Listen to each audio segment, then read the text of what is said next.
ഇന്ത്യയെ സംബന്ധിച്ച് വിവേചനങ്ങൾക്ക് ധാരാളം രൂപങ്ങളുണ്ട്. വിവേചനത്തെ നിർണ്ണയിക്കുന്ന ധാരാളം രൂപങ്ങളുണ്ട്. അത് ലിംഗപദവിയുടെ കാര്യത്തിലാണെങ്കിലും കൊള്ളാം, മനുഷ്യരുടെ പദവികളിലാണെങ്കിലും കൊള്ളാം, മനുഷ്യരുടെ പദവിയെ നിർണ്ണയിക്കുന്ന ഘടകങ്ങളാണെങ്കിലും കൊള്ളാം, എല്ലാത്തിനെയും നിർണ്ണയിക്കുന്ന ഒന്നായി ജാതി മാറിത്തീർന്നിരിക്കുന്നു എന്നുള്ളതാണ്. പണ്ഡിതനായ ഡേവിഡ് മോസെ പറയുന്നൊരു കാര്യം, ജാതി ഒരു പുരാതനമായ ആചാരവ്യവസ്ഥയല്ല, മറിച്ച് ആധുനിക സമ്പദ് വ്യവസ്ഥയെ തന്നെ നിർണ്ണയിക്കുന്ന ഒരു ഘടകമാണ് ജാതി എന്നാണ് ഡേവിഡ് മോസെ സൂചിപ്പിക്കുന്നത്. ഡേവിഡ് മോസെ പറ്റി പറഞ്ഞുകൊണ്ട് ഇതിലേക്ക് കടക്കാൻ കാരണം, ജാതി എന്ന് പറയുന്നത് കഴിഞ്ഞുപോയൊരു ഭൂതകാലമല്ലെന്നും വർത്തമാനകാല വ്യവസ്ഥതയെ നിർണ്ണയിക്കുന്ന, നിശ്ചയിക്കുന്ന ഒരു പദ്ധതിയായി ജാതി മാറിത്തീർന്നിരിക്കുന്നു എന്നുള്ളതാണ്. അതിൻ്റെ ഏറ്റവും പ്രധാനപ്പെട്ട ഉദാഹരണമായി നമ്മുടെ മുമ്പിലുള്ളത് വർത്തമാനകാല കേരളത്തിലെ കൂടൽമാണിക്യം ക്ഷേത്രത്തിലെ ചില സംഭവവികാസങ്ങളാണ്. അതുകൊണ്ടാണ് ജാതി എന്ന് പറയുന്നത് കഴിഞ്ഞുപോയ ഭൂതകാലമല്ലെന്നും വർത്തമാനകാലത്തെ നിർണ്ണയിക്കുന്ന, ഒരു സമ്പദ് വ്യവസ്ഥയെ നിർണ്ണയിക്കുന്ന ചലനാത്മകമായ ഒന്നാണ് ജാതി എന്ന് പറയാൻ കാരണം. അത് കെട്ടി നിൽക്കുകയല്ല, ജാതി കെട്ടി നിൽക്കുകയല്ല, ജാതി ചലിപ്പിച്ചുകൊണ്ടിരിക്കുന്നു, സമ്പദ് വ്യവസ്ഥയെ ചലിപ്പിക്കുന്നു. അത് ധനാത്മകം എന്നുള്ള അർത്ഥത്തിലല്ല ഞാൻ സൂചിപ്പിക്കുന്നത്, മറിച്ച് ഒരു ഒളിഗാർക്കിയെ സൃഷ്ടിക്കുന്ന രീതിയിൽ ജാതി വ്യവസ്ഥ മാറിത്തീർന്നിരിക്കുന്നു എന്നുള്ളതാണ്. അതുകൊണ്ടാണ് അതിൻ്റെ ഉദാഹരണമായി കൂടൽമാണിക്യത്തെ സംഭവവികാസങ്ങൾ സൂചിപ്പിച്ചത്. നിങ്ങളെല്ലാവരും ശ്രദ്ധിക്കുന്നുണ്ടാവും. ഇരിങ്ങാലക്കുടയിലുള്ള കൂടൽമാണിക്യം ക്ഷേത്രത്തിൽ ഈഴവ സമുദായത്തിൽപ്പെട്ട ഒരാൾ കഴകക്കാരനായി നിയമിക്കപ്പെടുന്നു. തന്ത്രിമാരൊരു കത്ത് കൊടുക്കുകയാണ്, ഇദ്ദേഹത്തെ എത്രയും പെട്ടെന്ന് ആ സ്ഥാനത്ത് നിന്നും മാറ്റണം. കാരണം പാരമ്പര്യ അനുഷ്ഠാന പ്രകാരം ഒരു സവർണ അമ്പലവാസി മാത്രമേ ആ കഴകവൃത്തി ചെയ്യാൻ പാടുള്ളൂ എന്നുള്ളതാണ് 6 തന്ത്രിമാരുടെ അവകാശവാദം. ഈ തന്ത്രി എന്ന് പറയുന്നത് ദേവന്റെ പിതാവാണ് എന്നാണ് വാദിക്കുന്നത്.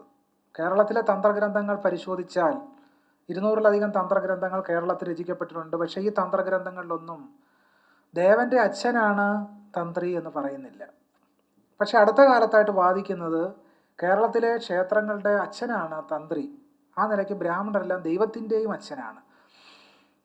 ഇങ്ങനെ നോക്കിയാൽ കൂടൽമാണിക്യം ക്ഷേത്രത്തിൽ 6 തന്ത്രിമാരുണ്ട്. അങ്ങനെ വരുമ്പോൾ കൂടൽമാണിക്യത്തെ ഭഗവാന് 5 അച്ഛന്മാരാണ്. 5 അച്ഛന്മാർ, 5 അല്ല 6. അണിമംഗലം എന്ന് പറയുന്ന മറ്റൊരു ഇല്ലക്കാരെ കൂടെ ചേർത്തുകൊണ്ട് ഇപ്പോൾ 6 പേരാണ്. അങ്ങനെ നോക്കുമ്പോൾ മൊത്തത്തിൽ കൂടൽമാണിക്യത്തെ ഭഗവാന് 6 അച്ഛന്മാരായി. ഇങ്ങനെ പൊതുസമൂഹത്തെ കബളിപ്പിക്കുന്ന, മലയാളികളെ ഇളിഭ്യരാക്കുന്ന ഒന്നായി ഈ ജാതിയുടെ മൂല്യബോധം മാറിത്തീർന്നിരിക്കുന്നു എന്നുള്ളതാണ്. അപ്പം ജാതി 2 തരത്തിലാണ് നമ്മളെ ഏറ്റവും ആഴത്തിൽ പിടിമുറുക്കിയിരിക്കുന്നത്. അത് ആചാര വ്യവഹാരങ്ങളിലൂടെ നമ്മളെ പിടിമുറുക്കിയിരിക്കുന്നു.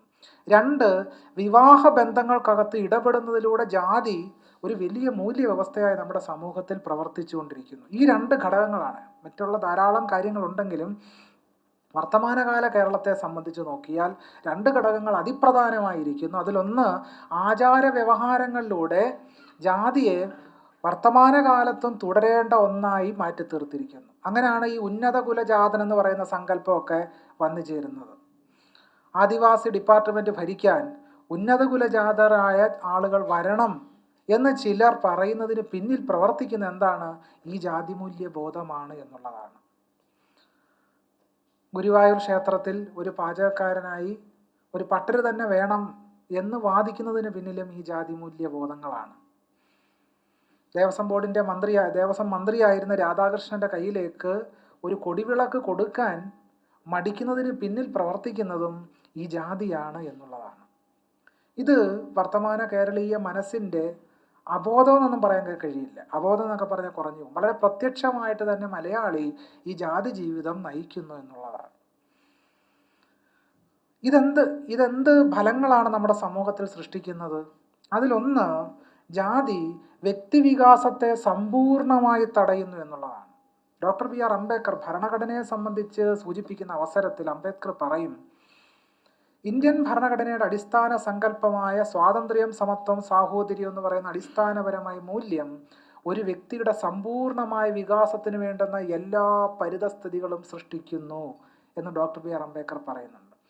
അപ്പോൾ ഒരു വ്യക്തിക്ക് അയാളുടെ ജീവിതത്തിൽ തന്നെ സമ്പൂർണമായ വികാസം സാധ്യമാകണമെങ്കിൽ സമൂഹം സമത്വവും സ്വാതന്ത്ര്യവും സാഹോദര്യവും ഉള്ളൊരു സമൂഹമായിരിക്കണം.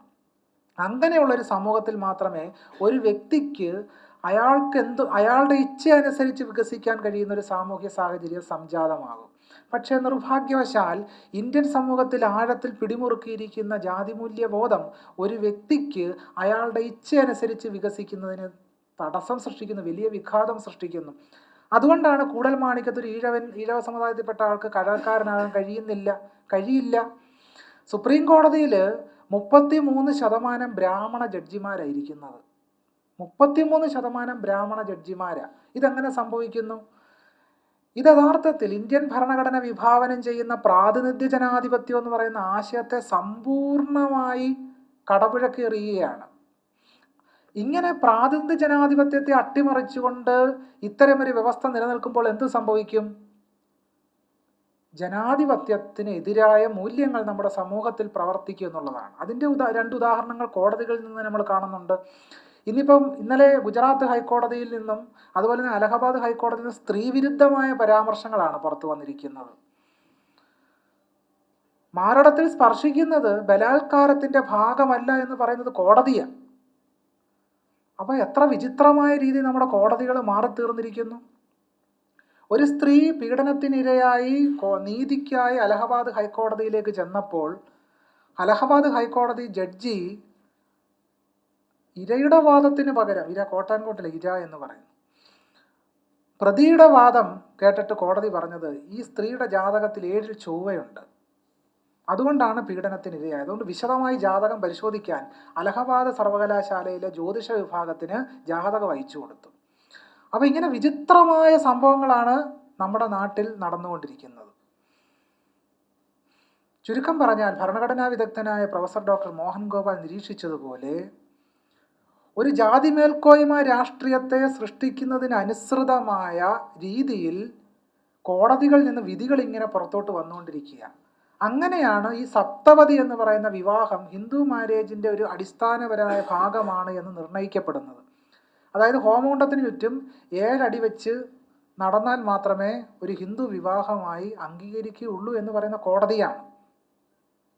ഹിന്ദു വേ ഓഫ് ലൈഫ് അതൊരു കൾച്ചറാണ് എന്ന് പറയുന്ന കോടതിയാണ്.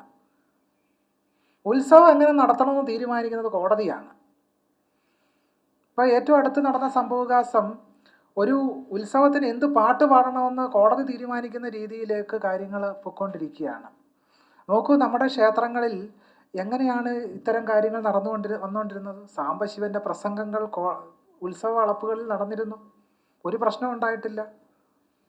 അങ്ങനെ എത്രയോ വിപ്ലവകരമായ നാടകങ്ങൾ നമ്മുടെ ഉത്സവപ്പറമ്പുകളിൽ അരങ്ങേറിയിരുന്നു. അപ്പോൾ അത്തരം പരിപാടികളൊന്നും ഇനി വേണ്ട എന്ന് തീരുമാനിക്കുന്നത് എന്തിൻ്റെ ഭാഗമാണ്? അത് ജാതി മേൽക്കോയ്മ രാഷ്ട്രത്തെ സൃഷ്ടിക്കുന്നതിന് വേണ്ടിയാണ്. സവർണ ഒളിഗാർക്കിക്കലായിട്ടുള്ള ഒരു ജാതി മേൽക്കോയ്മയുടെ അടിസ്ഥാനത്തിലുള്ള രാഷ്ട്രീയത്തെ സൃഷ്ടിക്കുന്നതിന് വേണ്ടിയാണ് ഇത്തരം വിധികൾ നിരന്തരം പുറപ്പെടുവിക്കപ്പെടുന്നത്. അതായത് ചുരുക്കം പറഞ്ഞാൽ ഹിന്ദുരാഷ്ട്രം എന്നതുകൊണ്ട് അർത്ഥമാക്കുന്നത് ജാതി മേൽക്കോയ്മയുടെ ഒരു രാഷ്ട്രീയമാണ് എന്നുള്ളതാണ് ഇതിൽ നിന്ന് നമുക്ക് വ്യക്തമാവുന്നത്. അപ്പം ഞാൻ ആദ്യം സൂചിപ്പിച്ച പോയിന്റ്, ജാതി വ്യവസ്ഥ വ്യക്തിയുടെ സമ്പൂർണമായ വികാസത്തെ തടയിടുന്നു. മാനവവിഭവശേഷി മന്ത്രാലയം പാർലമെന്റിൽ വെച്ച കണക്ക് സൂചിപ്പിക്കുന്നത് ഇന്ത്യൻ IITകളിൽ നിന്ന് ഒരു വർഷം 10,000-ലധികം ദളിത്, ആദിവാസി, മുസ്ലിം വിഭാഗത്തിൽപ്പെട്ട വിദ്യാർത്ഥികൾ പുറന്തള്ളപ്പെടുന്നു എന്നുള്ളതാണ് മാനവവിഭവശേഷി മന്ത്രാലയത്തിൻ്റെ കണക്ക് സൂചിപ്പിക്കുന്നത്. എന്തുകൊണ്ടാണ് ചില പ്രത്യേക വിഭാഗത്തിൽപ്പെട്ട വിദ്യാർത്ഥികൾ ഇങ്ങനെ പുറന്തള്ളപ്പെടുന്നതിന് കാരണം? അവരുടെ വ്യക്തിവികാസത്തെ തടയുന്ന രീതിയിൽ ജാതി പ്രവർത്തിക്കുന്നു എന്നുള്ളതാണ്. ഹീനമായ രീതിയിൽ ജാതി പ്രവർത്തിക്കുന്നു. ജാതി കഴിഞ്ഞുപോയൊരു ഭൂതകാലമല്ല എന്നതിന് നിരവധി സാക്ഷ്യങ്ങൾ നമ്മുടെ മുമ്പിലുണ്ട്.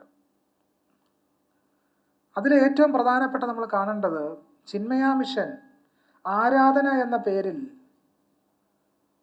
ഒരു പാഠപുസ്തകം കുട്ടികളെ പഠിപ്പിക്കുന്നുണ്ട്, 8ാം ക്ലാസ്സിലെ കുട്ടികളെ. അതിൽ പറയുന്നത് ചാതുർവർണ്ണ്യം എന്ന് പറയുന്നത് ഏറ്റവും മഹത്തായ ഒരു ആശയമാണ് എന്നും ആ ആശയം വർത്തമാനകാലത്ത് തുടരേണ്ട ഒന്നാണെന്നുമാണ് ഈ 8ാം ക്ലാസ്സിലെ പാഠപുസ്തകത്തിൽ കുട്ടികളെ പഠിപ്പിക്കുന്നത് എന്നുള്ളത് നമ്മൾ പ്രത്യേകം ശ്രദ്ധിക്കേണ്ട ഒരു കാര്യമാണ്. ഇതിപ്പോഴും നമ്മുടെ പാഠപുസ്തകങ്ങളിൽ പഠിപ്പിക്കുന്നു എന്നുള്ളത് വളരെ ഭീതിയോടുകൂടിയാണ് കാണേണ്ടത്. ആരാധന എന്നുള്ളതാണ് ആ പാഠപുസ്തകത്തിൻ്റെ പേര്. ചാതുർവർണ്ണ്യം മഹത്തായ ആശയമാണ് എന്നും വർത്തമാനകാലത്തിലും തുടരേണ്ട ഒന്നാണ് എന്നുമാണ് ചിന്മയ മിഷൻ പുറപ്പെടുവിച്ചിട്ടുള്ള 8ാം ക്ലാസ്സിലെ ആരാധന എന്ന് പറയുന്ന പാഠപുസ്തകത്തിൽ പറഞ്ഞു വച്ചിട്ടുള്ളത്. ഇത് വിദ്യാർത്ഥികൾ പഠിക്കുകയാണ്. ഇത് വിദ്യാർത്ഥികൾ പഠിക്കുമ്പോൾ എത്ര ഭീകരമായ ഒരു ആശയമാണ് നമ്മുടെ സമൂഹത്തിൽ പ്രചരിക്കുക എന്ന് നമ്മൾ ആഴത്തിൽ ചിന്തിക്കേണ്ട ഒരു വിഷയമാണ്.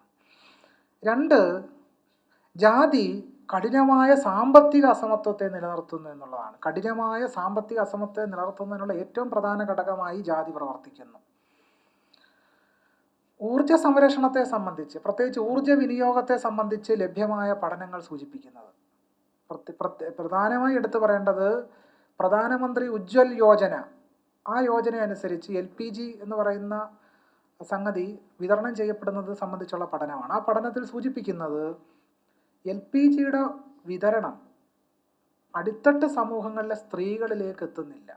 അവരിപ്പോഴും വിറകടുപ്പുകളിൽ പാചകം ചെയ്ത് ജീവിതം കൂടുതൽ കഠിനതരമാക്കേണ്ട സാഹചര്യം നിലനിൽക്കുന്നു എന്നുള്ളതാണ് അത് സംബന്ധിച്ച പഠനങ്ങൾ സൂചിപ്പിക്കുന്നത്. എന്തുകൊണ്ടാണ് അടിത്തട്ട് സമൂഹത്തിലെ സ്ത്രീകൾക്ക് LPG വിതരണം, പ്രധാനമന്ത്രി ഉജ്ജ്വൽ യോജന, അതിൻ്റെ ഗുണഫലം വളരെ കൃത്യമായി ലഭ്യമാകാത്തതിന് കാരണം എന്താണ്? അതാണ് ജാതിയുടെ പ്രവർത്തനം എന്ന് പറയുന്നത്. ജാതിയുടെ പ്രവർത്തനം സമൂഹത്തിൽ വളരെ കൃത്യമായ സാമ്പത്തിക അസമത്വം നിലനിർത്തുന്നു. എല്ലാവരിലേക്കും കൃത്യമായി സമ്പത്ത് വിതരണം ചെയ്യപ്പെടുന്നില്ല. മറ്റൊരു ഉദാഹരണമാണ് തൊഴിലുറപ്പ് പദ്ധതിക്ക് ഭീകരമായ രീതിയിൽ ഫണ്ട് വെട്ടിച്ചുരുക്കപ്പെടുന്നു. ആരാണ് തൊഴിലുറപ്പ് പദ്ധതികളിൽ ജോലി ചെയ്യുന്നത്? തൊഴിലുറപ്പ് പദ്ധതികളിൽ ജോലി ചെയ്യുന്നത് ഇന്ത്യയിലെ വളരെ സാധാരണക്കാരായ അടിത്തട്ട് മനുഷ്യരായ ഏറ്റവും കൂടുതൽ സ്ത്രീകളാണ്. തൊഴിലുറപ്പിൽ പങ്കെടുക്കുന്ന ഏറ്റവും കൂടുതൽ സ്ത്രീകളാണ്. അപ്പോൾ തൊഴിലുറപ്പ് പദ്ധതിക്ക് ഫണ്ട് കുറയുമ്പോൾ എന്താണ് സംഭവിക്കുന്നത്? അടിത്തട്ട് ജനതയിലേക്ക് പണം ഒഴുകുന്നതിന് സമ്പത്തിൻ്റെ വിനിമയത്തിൽ വലിയ രീതിയിൽ കുറവനുഭവപ്പെടുകയും ആ ജനത ദുരിതം അനുഭവിക്കുന്നതിന് സാഹചര്യം ഉണ്ടാവുകയും ചെയ്യുന്നു. ഇതെന്തുകൊണ്ടാണ് സംഭവിക്കുന്നത്? ഇന്ത്യയിൽ പ്രവർത്തിക്കുന്ന ജാതി വ്യവസ്ഥയാണ് അതിന് കാരണം എന്നുള്ളതാണ്. അതായത് വികസനത്തിൽ നിന്നും ജാതി വ്യവസ്ഥ സമ്പൂർണമായി പാർശ്വവൽകൃതരെ പുറന്തള്ളുന്നു എന്നുള്ളതാണ് ഇത് സൂചിപ്പിക്കുന്നത്. 2, ജാതി വ്യവസ്ഥ ഘടനാപരമായൊരു സാമൂഹ്യ അസമത്വമായി നമ്മുടെ സമൂഹത്തെ വിഴുങ്ങിയിരിക്കുന്നു എന്നുള്ളതാണ്. ഘടനാപരമായ അസമത്വമായി നിലനിൽക്കുന്നു എന്നുള്ളതാണ്. സാധാരണ രീതിയിലുള്ള അസമത്വമല്ല. അത് ഞാൻ ആദ്യം സൂചിപ്പിച്ചതുപോലെ ആചാരമായി ജാതി നമ്മുടെ സമൂഹത്തെ വിഴുങ്ങിയിരിക്കുന്നു എന്നുള്ളതാണ്. ആചാരമായി വിഴുങ്ങിയിരിക്കുന്നു. ആചാരമായി വിഴുങ്ങിയിരിക്കുന്നതിൻ്റെ ഒരു ഉദാഹരണമാണ് കൂടൽമാണിക്യത്തെ സംഭവവികാസങ്ങൾ. 2, അതിലേറ്റവും പ്രധാനമായി നമ്മൾ കാണേണ്ടത് വിവാഹ ബന്ധങ്ങളിലൂടെ ജാതിയെ നിലനിർത്തുന്ന ഒരു ഘടന പ്രവർത്തിക്കുന്നു എന്നുള്ളതാണ്. എന്തായിരുന്നു അർജുനൻ്റെ ദുഃഖം? ഗീതയിൽ അർജുനൻ്റെ ഒരു ദുഃഖം ആവിഷ്കരിക്കുന്നുണ്ട്. അർജുന വിഷാദ യോഗം എന്നാണ് പറയുന്നത്. എന്താണ് അർജുനൻ കൃഷ്ണനോട് പറയുന്നത്? കുലസ്ത്രീയാഹ ദുഷ്യന്തി, കുലസ്ത്രീകൾ ദുഷിച്ചു പോകും. അതായത് യുദ്ധത്തിൽ ക്ഷത്രിയൻ പുരുഷന്മാർ മരിച്ചു പോകുമ്പോൾ ക്ഷത്രിയ സ്ത്രീകൾ അധികപ്പറ്റായി തീരുകയും ആ അധികപ്പറ്റായി തീരുന്ന ക്ഷത്രിയ സ്ത്രീകൾ അന്യപുരുഷന്മാരുമായി ബന്ധത്തിൽ ഏർപ്പെടുകയും വിവാഹം കഴിക്കുകയും ഒക്കെ ചെയ്യുമ്പോൾ വർണ്ണസങ്കരമുണ്ടാകും എന്നുള്ളതാണ് അർജുനൻ്റെ കൃഷ്ണനോടുള്ള ദുഃഖം. അല്ല വേറെ ഒരു വലിയ ഫിലോസഫിക്കൽ പ്രശ്നവും ഗീതയിലില്ല. ഗീതയിലെ പ്രശ്നം എന്താണ്? ജാതി മാറിയുള്ള വിവാഹം. ഇതായിരുന്നു അർജുനൻ്റെ ദുഃഖം. അല്ല വേറെ യാതൊരു പ്രശ്നവും ഇല്ല. ഈ പ്രശ്നത്തിൻ്റെ ഉത്തരവാണ് കൃഷ്ണൻ പറഞ്ഞു കൊടുക്കുന്നത് മുഴുവൻ. ജാതി എങ്ങനെ നിലനിർത്താം? അപ്പം കൃഷ്ണൻ പറയുകയാണ്, ചാതുർവർണ്ണ്യം മയാ സൃഷ്ടം ഗുണകർമ്മ വിഭാഗശ. അർജുനോട് പറയുകയാണ്, അർജുന നീ വിഷമിക്കണ്ട, ജാതിയെ സൃഷ്ടിച്ചത് ഞാനാണ്, അതുകൊണ്ട് ഈ ലോകമുള്ള കാലത്തോളം ജാതി നിലനിൽക്കുമെന്നാണ് അർജുനനെ കൃഷ്ണൻ ആശ്വസിപ്പിക്കുന്നത്. അതുകൊണ്ട് നാരായണ ഗുരുസ്വാമികൾ പറഞ്ഞു, ഗീത ഉപദേശിച്ച കൃഷ്ണൻ പിന്നീട് ദുഃഖിച്ചിരിക്കാം. ഗീത ഉപദേശിച്ച കൃഷ്ണൻ പിന്നീട് ദുഃഖിച്ചിരിക്കാം. കാരണം അതിന് മാത്രം വലിയ പാതകമാണല്ലോ കൃഷ്ണൻ ചെയ്തത്. കാരണം എന്നാൽ ഇത്രയും ആളുകളെ കൊല്ലാൻ വേണ്ടി ഒരു ഉപദേശമാണ് അർജുനന് കൊടുത്തത്. യഥാർത്ഥത്തിൽ ഇന്ത്യയിൽ നടന്ന കലാപങ്ങൾ നമ്മൾ പരിശോധിച്ചാൽ, ഗുജറാത്തിൽ നടന്ന കലാപങ്ങളും അതുപോലെ ഇന്ത്യയിൽ നടന്ന വ്യത്യസ്തമായ സംഭവവികാസങ്ങളുമായിട്ട് അനുബന്ധിച്ചുള്ള കലാപങ്ങളും ഒക്കെ പരിശോധിച്ചാൽ അറിയാം, ഈ കലാപങ്ങളിൽ ഏറ്റവും കൂടുതൽ ദുരിതം അനുഭവിച്ചവരാരാണ്? അത് ജാതി വ്യവസ്ഥ പാർശ്വവൽകൃതമാക്കി നിർത്തിയ ആളുകളാണ് കലാപങ്ങൾക്കിരയായിട്ടുള്ളത്. അത് ഇന്ത്യയിലെ ദളിതരും ആദിവാസികളും മുസ്ലിങ്ങളും സ്ത്രീകളുമാണ് ഈ കലാപങ്ങളുടെ എല്ലാം ദുരിതം പേറുന്നത്, ദുരിതം ഇന്നും അനുഭവിച്ചു കൊണ്ടിരിക്കുന്നത് എന്നുള്ളതാണ്. അതിൻ്റെ പ്രത്യയശാസ്ത്ര ഉപകരണമാണ് ഗീത എന്ന് പറയുന്നത്. കാരണം ഗീതയിൽ പറയുന്ന ആത്മാവിൻ്റെ അനശ്വരത്വം എന്ന് പറയുന്ന സങ്കല്പം ഉണ്ടല്ലോ. ആരെയും കൊല്ലാം, കാരണം ആത്മാവ് അനശ്വരമാണല്ലോ. ആത്മാവ് അനശ്വരമാണെങ്കിൽ പിന്നെ ആരെയും കൊല്ലുന്നതിനൊരു പ്രശ്നവുമില്ല. ഈ പ്രവർത്തനത്തിൻ്റെ അടിസ്ഥാനത്തിലാണ് ആയിരക്കണക്കിന് ആളുകളെ കൊല്ലുന്നതിനുള്ള പ്രേരക ശക്തിയായി ഗീതയുടെ പ്രത്യയശാസ്ത്രം മാറിത്തീരുന്നത്. അതുകൊണ്ട് ഗുരുസ്വാമികൾ പറഞ്ഞു, കൊല്ലുന്നവനില്ല ശരണ്യത, മറ്റെല്ലാവിധ നന്മയുമാർന്നിടിലും. കൊല്ലുന്നവന് ശരണ്യതയില്ല, അവന് ശരണമില്ല എന്ന് പറഞ്ഞു. വർണ്ണവ്യവസ്ഥയെ നീതീകരിക്കുന്ന കൃഷ്ണനിരിക്കുമ്പോൾ നാരായണ ഗുരുസ്വാമികൾ പറഞ്ഞത്, ഗുണകർമ്മങ്ങളിൽ സ്ഥായിയായി ഒന്നുമില്ലല്ലോ, പിന്നെ എങ്ങനെ വർണ്ണം നിശ്ചയിക്കാം എന്ന് പറഞ്ഞുകൊണ്ട് ചാതുർവർണ്ണ്യത്തിൻ്റെ ഉൽപ്പത്തി സിദ്ധാന്തങ്ങളെയും വർണ്ണവ്യവസ്ഥയെയും നാരായണ ഗുരുസ്വാമികൾ സമ്പൂർണമായി നിരസിക്കുകയാണ് ചെയ്യുന്നത്. അപ്പോൾ ചുരുക്കി പറഞ്ഞാൽ ഇവിടെ ജാതി വിവാഹ സമ്പ്രദായങ്ങളിലൂടെ നിലനിൽക്കുന്നു എന്നുള്ളതാണ്. അത് ഞാൻ സൂചിപ്പിക്കാൻ ആഗ്രഹിക്കുന്ന രണ്ടാമത്തെ പോയിന്റ്. ജാതി വ്യവസ്ഥ വിവാഹ സമ്പ്രദായങ്ങളിലൂടെ നിലനിൽക്കുന്നു. അത് നമ്മുടെ മാട്രിമോണിയൽ കോളങ്ങൾ, നമ്മുടെ പത്രപരസ്യങ്ങൾ നോക്കിയാൽ അറിയാം. പത്രങ്ങളിൽ എങ്ങനെയാണ് ഒരു പ്രത്യേക ജാതിയിൽ നിന്ന് മാത്രമേ വിവാഹം കഴിക്കാവൂ എന്ന് പറയുന്ന രീതിയിൽ ഇന്നും നമ്മുടെ മലയാള പത്രങ്ങളിൽ ജാതി സംബന്ധമായ വ്യവഹാരങ്ങളെ ഉറപ്പിക്കുന്ന രീതിയിൽ വിവാഹ പരസ്യങ്ങൾ നിലനിൽക്കുന്നു എന്നുള്ളതാണ്. ഇതിനെപ്പറ്റി ഡോക്ടർ ബി ആർ അംബേദ്കർ പറയുന്നത്, എന്തുകൊണ്ടാണ് ജാതിക്കുള്ളിൽ തന്നെയുള്ള വിവാഹങ്ങൾ പ്രോത്സാഹിപ്പിക്കപ്പെടുന്നതിൻ്റെ അടിസ്ഥാനപരമായ കാരണം എന്താണ് എന്ന് doctor B R Ambedkar castes in India എന്ന് പറയുന്ന അദ്ദേഹത്തിൻ്റെ സുപ്രധാനവും പ്രസിദ്ധവുമായ പ്രബന്ധത്തിൽ അംബേദ്കർ നിരീക്ഷിക്കുന്നുണ്ട്. അംബേദ്കർ പറയുന്നു, ജാതിക്കുള്ളിലുള്ള വിവാഹം നിലനിർത്തുന്നതിൻ്റെ പ്രധാനപ്പെട്ട കാരണം അത് വർണ്ണസങ്കരത്തെ തടയുന്നതിന് വേണ്ടിയും ജാതി വ്യവസ്ഥയെ അനാദിയായി നിലനിർത്തുന്നതിന് വേണ്ടിയാണ്. അതിന് 2 പദ്ധതികളാണ് ഇന്ത്യൻ ബ്രാഹ്മണ്യം ആവിഷ്കരിച്ചത് ജാതി വ്യവസ്ഥയെ നിലനിർത്താൻ. അതിലൊന്ന് പാതിവൃത്യം, രണ്ടാമത്തത് നിർബന്ധിതമായ വൈധവ്യം. നിർബന്ധിതമായ വൈധവ്യം അടിച്ചേൽപ്പിക്കുക, 2 പാതിവൃത്യം എന്ന് പറയുന്ന സങ്കല്പം. മൂന്നാമത്തത് സതി എന്ന് പറയുന്ന ആചാരം. ഈ 3 തരത്തിലുള്ള ആചാരങ്ങളിലൂടെയാണ് ജാതിക്കുള്ളിൽ വിവാഹം നിലനിർത്തുന്ന ഒരു സമ്പ്രദായം സൃഷ്ടിക്കപ്പെട്ടത്. അതിലെ പാതിവൃത്യം എന്ന് പറയുന്ന ആശയത്തിൽ ഇന്ന് നമ്മുടെ സമൂഹത്തിൽ വലിയ പ്രാധാന്യമുണ്ട്. ആശാന്റെ സീതാകാവ്യത്തിൽ പോലും പാതിവൃത്യത്തിന് വലിയ പ്രാധാന്യം നൽകുന്നുണ്ട്. ആ സീതാകാവ്യം അവസാനിക്കുമ്പോൾ പാവയോ ഇവൾ എന്ന് സീത ചോദിക്കുന്നുണ്ടെങ്കിലും മഹാസാഗരത്തിൽ ചെന്നു ചേരുന്ന നദി പോലെ ശ്രീരാമന്റെ പാദത്തിലേക്ക് ചെന്നു ചേരാൻ ആഗ്രഹിക്കുന്ന സീതയെയാണ് ആശാൻ ആവിഷ്കരിക്കുന്നത്. പാതിവൃത്യത്തിന് വേണ്ടി നിലകൊള്ളുന്ന സീതയാണ് ആശാൻ സീതാകാവ്യത്തിൽ ആവിഷ്കരിക്കുന്നത് എന്നുള്ളത് ബ്രാഹ്മണ്യത്തിലേക്ക് തുറക്കുന്ന ഒരു വാതിൽ സീതാകാവ്യത്തിൽ ഉള്ളടങ്ങിയിരിക്കുന്നു എന്നുള്ളതാണ് അതിൽ നമ്മൾ മനസ്സിലാക്കേണ്ട ഒരു പ്രധാനപ്പെട്ട കാര്യം. 2, ഒരു വർണ്ണത്തിൽ ഒരു പുരുഷൻ മരിക്കുമ്പോൾ ഒരു സ്ത്രീ അധികപ്പറ്റായി മാറിത്തീരുന്നു. ആ അധികപ്പറ്റായി മാറിത്തീരുന്ന സ്ത്രീയുടെ പ്രശ്നം എങ്ങനെ പരിഹരിക്കുമെന്ന് ബ്രാഹ്മണ്യം ചിന്തിച്ചു. അപ്പോഴാണ് ഒരു വർണ്ണത്തിൽ അധികപ്പറ്റായി വരുന്ന സ്ത്രീ ആ വർണ്ണത്തിൽ തന്നെയുള്ള മറ്റു പുരുഷന്മാരുമായി ബന്ധത്തിൽ വരാൻ പാടില്ല. ഒരു തരത്തിലുള്ള വിവാഹ ബന്ധവും മറ്റ് ശാരീരിക ബന്ധങ്ങളും ഒരു തരത്തിലുള്ള ബന്ധവും ആ സ്ത്രീ പുലർത്താൻ പാടില്ല. അങ്ങനെ വന്നാൽ എന്ത് സംഭവിക്കും? വീണ്ടും ആ വർണ്ണത്തിൽ ഒരു സ്ത്രീ വീണ്ടും അധികപ്പറ്റായി മാറിത്തീരും. ഈ പ്രശ്നം ബ്രാഹ്മണ്യം പരിഹരിച്ചത് അവർക്ക് നിർബന്ധിത വൈധവ്യം അടിച്ചേൽപ്പിച്ചാണ്. 2, വർണ്ണക്രമത്തെ മറികടന്നുകൊണ്ട് സ്ത്രീകൾ മറ്റു ബന്ധങ്ങളിൽ ഏർപ്പെടുന്ന സാഹചര്യം വന്നപ്പോൾ ബ്രാഹ്മണ്യം എന്ത് ചെയ്തു? സതി എന്ന് പറയുന്ന സമ്പ്രദായം നടപ്പിലാക്കി. അങ്ങനെയാണ് തീയിലേക്ക് സ്ത്രീകളെ പിടിച്ചു തള്ളിയിട്ടുകൊണ്ട് ഈ വ്യവസ്ഥയെ ഉറപ്പിച്ചത് എന്നുള്ളതാണ്. അപ്പോൾ ഇങ്ങനെ വളരെ ഭീകരമായ സതി എന്ന് പറയുന്ന ആചാരത്തിലൂടെ, പാതിവൃത്യം എന്ന് പറയുന്ന ആചാരത്തിലൂടെ സ്ത്രീകളെ തന്നെ ജാതി വ്യവസ്ഥ നിലനിർത്തുന്നതിനുള്ള ഉപാദാനമായി ഉപകരണമാക്കിയും ബ്രാഹ്മണ്യം മാറ്റി തീർത്തു എന്നുള്ളതാണ്. പാതിവൃത്യം എന്ന് പറയുന്ന അടിസ്ഥാനപരമായി എന്താണ്? ത്രൈവർണിക പുരുഷാധിപത്യമാണ് പാതിവൃത്യത്തെ നിലനിർത്തുന്നത്. പാതിവൃത്യം എന്ന് പറയുന്നത് ഒരു സ്ത്രീക്ക് ഇഷ്ടമുള്ള പുരുഷനോടൊപ്പം ജീവിക്കുക എന്ന് പറയുന്ന നിഷ്കളങ്കമായ ആശയമല്ല. മറിച്ച് എഴുത്തച്ഛൻ്റെ രാമായണത്തിൽ പറയുന്നുണ്ട്, അച്ഛൻ എന്താണോ അച്ഛൻ ഇച്ഛയായി കൊണ്ട് നടക്കുന്നത്, അച്ഛൻ്റെ ഇച്ഛ അമ്മയുടെ ഇച്ഛയായി മാറിത്തീരണം എന്നുള്ളതാണ്. അച്ഛൻ്റെ ഇച്ഛയായിരിക്കണം അമ്മയുടെ ഇച്ഛ, അമ്മയുടെ ആഗ്രഹം അച്ഛൻ്റെ ആഗ്രഹമായിരിക്കണം.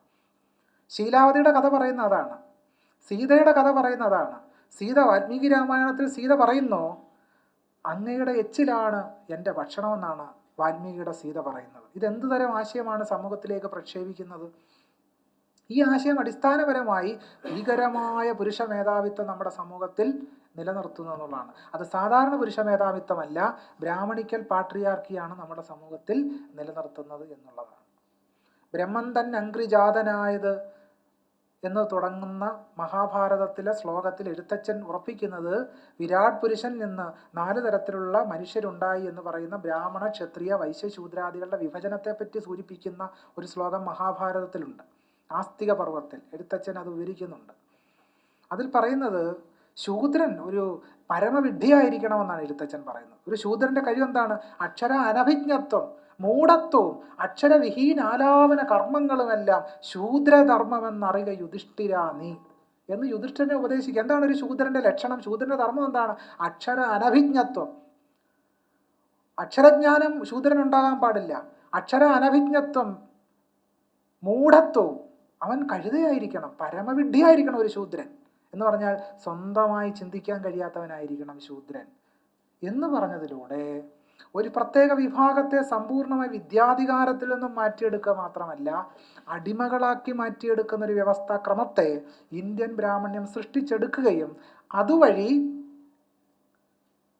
ഒരു വലിയ വിഭാഗത്തെ സമ്പൂർണ്ണമായി എല്ലാ കാലത്തും ചരിത്രത്തിൽ നിന്ന് അദൃശ്യവൽക്കരിക്കുന്നതിനും ബ്രാഹ്മണ്യത്തിന് കഴിഞ്ഞു എന്നുള്ളതാണ്. ഇത് വർത്തമാനകാലത്തും തുടരുകയാണ്. അതിൻ്റെ ഒരു ഉദാഹരണം കൂടെ പറയാം. അതിലൊന്ന്, കേരളത്തിലേക്ക് വിജ്ഞാനം കൊണ്ടുവന്നത് ആര്യബ്രാഹ്മണരുടെ കുടിയേറ്റമാണെന്നാണ് പ്രധാനപ്പെട്ട ഒരു ചരിത്ര സിദ്ധാന്തം. പക്ഷേ ഈ ചരിത്ര സിദ്ധാന്തം സമ്പൂർണ്ണമായിട്ട് തെറ്റാണ്. എന്തുകൊണ്ടാണ് ഇത്തരം ഒരു ചരിത്ര സിദ്ധാന്തം ആവിഷ്കരിക്കപ്പെടുന്നത്? കേരളത്തിലേക്ക് വിജ്ഞാനം കൊണ്ടുവന്നത് ബ്രാഹ്മണരാണ് എന്ന്. പ്രത്യേകിച്ച് ജ്യോതിഷ വിജ്ഞാനത്തിലൂടെ കൃഷിയെ വളർത്തിയെടുത്തത് ബ്രാഹ്മണരാണെന്നാണ് ഈ സിദ്ധാന്തം പറയുന്നത്. ഈ സിദ്ധാന്തത്തിൻ്റെ വക്താക്കൾ ആരാണ്? ഈ സിദ്ധാന്തത്തിൻ്റെ വക്താക്കൾ ബ്രാഹ്മൺ സെറ്റിൽമെൻറ്റ്സ് ഇൻ കേരള എന്ന സിദ്ധാന്തങ്ങൾ ഉണ്ടാക്കിയവരാണ്.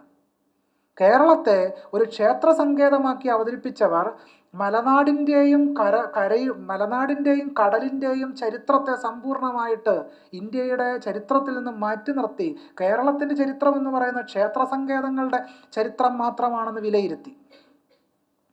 അങ്ങനെ ആര്യബ്രാഹ്മണരാണ് കേരളത്തിൽ കൃഷി കൊണ്ടുവന്നതെന്ന് പറയും. അങ്ങനെ വരുമ്പോൾ എന്താണ്? കേരളത്തിൽ കൃഷി ചെയ്ത ദളിതരും ആദിവാസികളുമൊക്കെ തന്നെ അവരുടെ നൂതനമായ സാങ്കേതിക വിദ്യകളും, നൂതനമായ സാങ്കേതിക വിദ്യ എന്ന് പറഞ്ഞാൽ അവർ തന്നെ വികസിപ്പിച്ചെടുത്ത സാങ്കേതിക വിദ്യകളെയും അറിവിൻ്റെ രൂപങ്ങളെയും ചരിത്രത്തിൽ നിന്ന് മറച്ചു നിർത്തുന്നതിന് ഈ ആര്യൻ ബ്രാഹ്മണരുടെ കുടിയേറ്റ സിദ്ധാന്തത്തെ കേരളത്തിലെ തന്നെ ചില ചരിത്രകാരന്മാർ അവതരിപ്പിച്ച് മാറ്റിയെടുത്തു എന്നുള്ളതാണ്. യഥാർത്ഥത്തിൽ എന്താണ്? യഥാർത്ഥത്തിൽ നമ്മൾ നോക്കുമ്പോൾ തിരുവല്ല ഗ്രന്ഥവരി, മധ്യകാലത്ത് രചിക്കപ്പെട്ട തിരുവല്ല ഗ്രന്ഥവരിയിൽ കാണുന്നത് മുഹൂർത്തം പാടകശ്ശേരിക്ക് പണമൊന്ന്, മുഹൂർത്തം വാമനപ്പണിക്കർക്ക് പണമൊന്ന് എന്ന് തിരുവല്ല ഗ്രന്ഥവരിയിൽ കാണാം. അതിൻ്റെ അർത്ഥം എന്താണ്?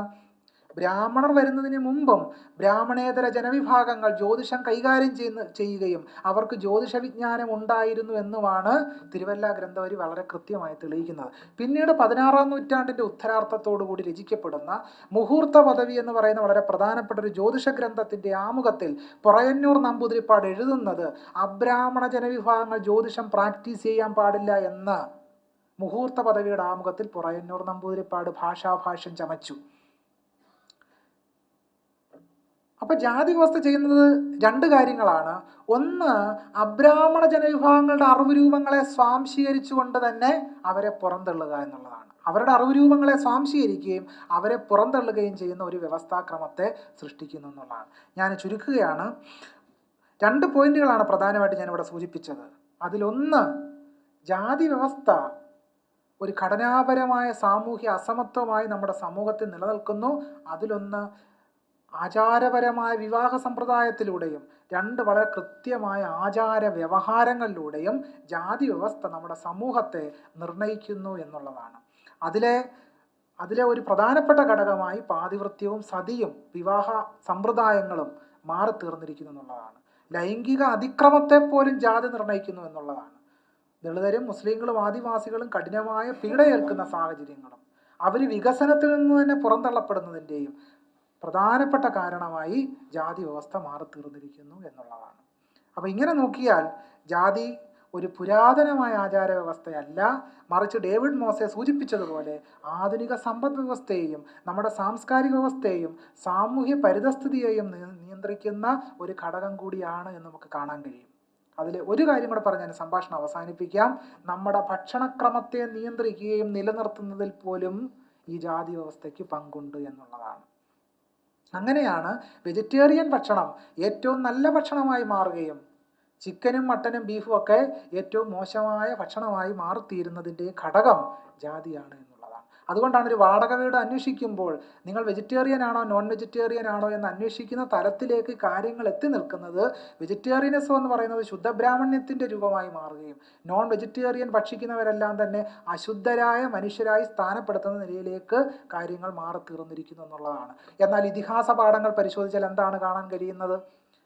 സീത വനവാസത്തിന് പോകുന്ന സന്ദർഭത്തിൽ സീത ഗംഗാദേവിയോട് പ്രാർത്ഥിക്കുന്ന ഒരു ശ്ലോകമുണ്ട് വാൽമീകി രാമായണത്തിൽ. യക്ഷ്യേ ത്വാം പ്രിയതാം ദേവി, അല്ലയോ യക്ഷി നീ എന്നിൽ പ്രീതിപ്പെടുക, ഞങ്ങൾ വനവാസം കഴിഞ്ഞ് തിരിച്ചു വന്ന നിനക്ക് ഞങ്ങൾ മാംസോദനം നൽകാം. ഓദനം എന്ന് പറഞ്ഞാൽ ചോറ് എന്നാണ് അർത്ഥം. മാംസം എന്ന് പറഞ്ഞാൽ മാംസം തന്നെ. അപ്പം മാംസോദനം എന്ന് പറഞ്ഞാൽ എന്താണ് അർത്ഥം? മാംസച്ചോറ് എന്ന് പറഞ്ഞാൽ ബിരിയാണി എന്ന് തന്നെയാണ് അർത്ഥം. അപ്പോൾ വനവാസത്തിന് പോയ സീത ഗംഗയോട് പ്രാർത്ഥിച്ചത് എന്താണ്? ചിക്കൻ ബിരിയാണി നൽകാമെന്നാണ്. ചിക്കൻ ബിരിയാണി നൽകാമെന്നാണ്. പക്ഷേ ഇന്ന് നമ്മൾ സീതയെ എന്താക്കി മാറ്റിയിരിക്കുന്നു? വെജിറ്റേറിയനിസത്തിൻ്റെ ആൾരൂപമാക്കി സീതയെ മാറ്റി തീർത്തിരിക്കുന്നു. ഏറ്റവും പ്രധാനപ്പെട്ട തന്ത്രഗ്രന്ഥമായ ബ്രഹ്മയാമളത്തിൽ താന്ത്രികനായ സാധകൻ ഭക്ഷിക്കേണ്ട നിരവധി മാംസത്തിൻ്റെ ലിസ്റ്റ് പട്ടിക തന്നെ പറയുകയും പ്രാവിനെ എങ്ങനെ കറി വെക്കാം എന്ന് വിശദീകരിക്കുകയും ചെയ്യുന്നു. ഭരദ്വാജന്റെ ആശ്രമത്തിൽ എത്തുമ്പോൾ ഭരതന് വലിയൊരു സൽക്കാരം ഭരദ്വാജ മഹർഷി നൽകുന്നുണ്ട്. ആ സൽക്കാരത്തിൽ ഭരതന് നൽകുന്ന കറികളുടെ കൂട്ട് നമ്മൾ പരിശോധിക്കണം. മയിൽക്കറിയുണ്ട്, പന്നിയുടെ കറിയുണ്ട്, ചിക്കൻ കറിയുണ്ട്. ഇതെല്ലാം വെച്ചിട്ടാണ് ഭരതന് വളരെ വിപുലമായൊരു സൽക്കാരം നൽകുന്നത്. പക്ഷേ ഇന്ന് ചിക്കൻ എന്ന് കേട്ടാൽ, ബീഫ് എന്ന് കേട്ടാൽ നമ്മൾ വിരളി പിടിക്കുകയും ചില പ്രത്യേക വിഭാഗങ്ങളുടെ ഭക്ഷണക്രമമാണ് എന്ന് പറയുന്ന നിലയിലേക്ക് കാര്യങ്ങൾ എത്തിച്ചേർന്നിരിക്കുന്നു. ഇതിൻ്റെ അടിസ്ഥാനപരമായ കാരണം എന്ന് പറയുന്നത് നമ്മുടെ സമൂഹത്തിൽ നിലനിൽക്കുന്ന ഘടനാപരമായ ജാതിയാണ് എന്നുള്ളതാണ്. ചില പ്രത്യേക വിഭാഗങ്ങൾ പ്രത്യേക സ്ഥലത്തേക്ക് പുറന്തള്ളപ്പെടുന്നതിൻ്റെ കാരണവും ജാതി അസമത്വം തന്നെയാണ്. കടലോരങ്ങളിലേക്കും പുറമ്പോക്ക് ഭൂമികളിലേക്കും ആളുകൾ തള്ളപ്പെടാൻ കാരണം അവരുടെ വ്യക്തിവികാസവും സാമൂഹിക വികാസവും തന്നെ സമ്പൂർണ്ണമായി ഇല്ലാതാകുന്നതിൻ്റെയും വിഘാതമായി ഇന്ത്യയിൽ ജാതി വ്യവസ്ഥ ഭീകരമായി പ്രവർത്തിച്ചു കൊണ്ടിരിക്കുന്നു. നമ്മുടെ ഭരണഘടനയെ പോലും കാർന്നു നിലനിർത്തുന്ന നിലയിലേക്ക് ഈ ജാതി വ്യവസ്ഥ മാറിത്തിരികയും ഫ്യൂഡൽ നാടുവാഴിത്തത്തിൻ്റെ ഉത്തമ ഉപകരണമായ ചെങ്കോല് പാർലമെന്റിൽ സ്ഥാപിക്കുന്നതിന് കാരണമായി നിലനിൽക്കുന്നത് ഈ ഘടനാപരമായ ജാതി അസമത്വ വ്യവസ്ഥയാണ് എന്നുള്ളതാണ്. പ്രത്യേകിച്ച് കേന്ദ്രമന്ത്രിസഭയിൽ പോലും ഒരു മുസ്ലിം ജനവിഭാഗങ്ങളുടെ പ്രാതിനിധ്യം ഇല്ലാതാകുന്നതിൻ്റെ കാരണം എന്ന് പറയുന്നത് ഘടനാപരമായ ജാതിയാണ്. എന്ന് പറഞ്ഞാൽ ജയ് ശ്രീരാം വിളിപ്പിക്കുന്നതിന് കാരണം ഈ ഘടനാപരമായ ജാതിയാണ്. മറ്റ് ജനവിഭാഗങ്ങളുടെ ആരാധനാ സ്വാതന്ത്ര്യത്തെ പോലും അംഗീകരിക്കാത്തൊരു പുറന്തള്ളൽ വ്യവസ്ഥയായി ജാതി നമ്മുടെ സമൂഹത്തിൽ നിലനിൽക്കുന്നു എന്നുള്ളതാണ്. ആനന്ദവർദ്ധന സൂചിപ്പിക്കുന്ന പോലെ ചില ദിക്മാത്രേണ ചില കാര്യങ്ങൾ സൂചിപ്പിച്ചു പോകുന്നു എന്ന് മാത്രം. വളരെ വിപുലമായി സംസാരിക്കേണ്ട വിഷയമാണ്. സമയത്തിൻ്റെ അഭാവമുണ്ട്. ഇത്തരം ഒരു പരിപാടിയിലേക്ക് എന്നെ ക്ഷണിച്ചതിനുള്ള നന്ദി ഒരിക്കൽ കൂടി അറിയിക്കുന്നു. ബാക്കി നമുക്ക് ചർച്ചയിൽ ഇടപെടാം, സംസാരിക്കാം എന്ന് കരുതുന്നു. എല്ലാവർക്കും നന്ദി.